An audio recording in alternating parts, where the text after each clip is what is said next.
Today, I'm going to tell you how to make a 100% vegan and an effective Cuke onion salad, which is meant for weight loss. For this, I'm going to take 1 cup of cucumbers, nicely chopped.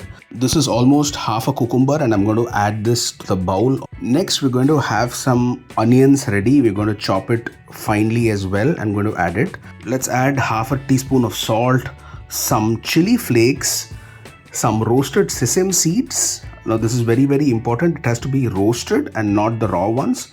We add a teaspoon of olive oil to bind all of this. We're going to add some lemon juice for tangy taste. We will also top it up with some oregano.